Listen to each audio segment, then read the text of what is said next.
Kenya is reeling into some rising fuel prices due to the Strait of Hormuz blockade after protests that turned deadly, in which about 4 people ended up losing their lives. The government has announced that transport unions have agreed to suspend a nationwide transport strike following a slight decrease in diesel prices. The transport operators have agreed to suspend the strike for a week, opening the way for further negotiations with the government. The East African nation is heavily dependent on fuel imports from the Gulf region and has been severely impacted by disruptions in global oil supply routes, particularly through the Strait of Hormuz, a key passage for nearly 1/5 of the world's oil shipments.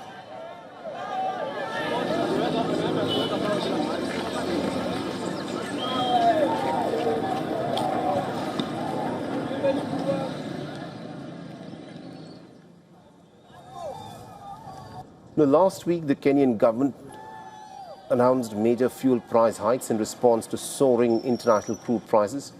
Diesel prices alone were raised by over 23%, prompting transport unions to call for a nationwide strike.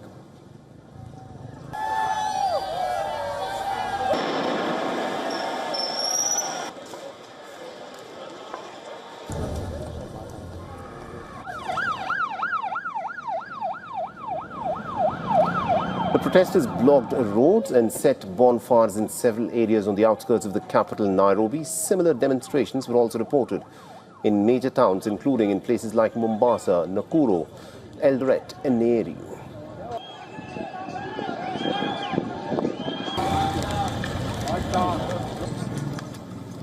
We import our things through our own ports. Our neighboring country like Uganda, the fuel is cheap and they don't have ports. They import their fuels through Mombasa port. So we're asking this question: how come the fuel in Kenya is more expensive more than Uganda and Ethiopia and Tanzania? Those fuels, those prices, they are not matching.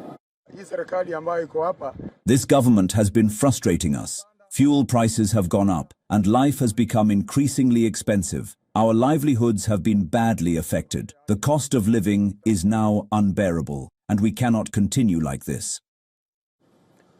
The government says that the country is suffering the consequences of an international conflict beyond its control, and according to economic estimates, a single day of nationwide disruption can cost Kenya nearly $390 million in terms of lost economic activity.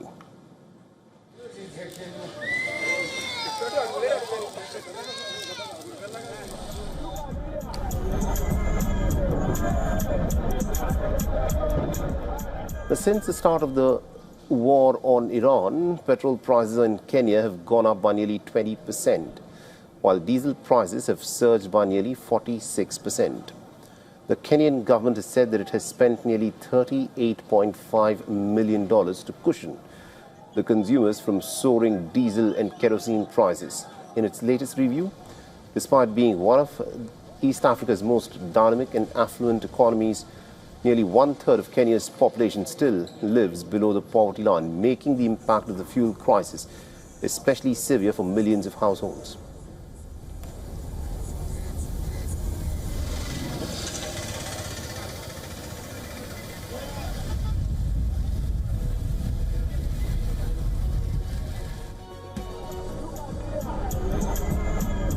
For all the latest news, download the WION app and subscribe to our YouTube channel.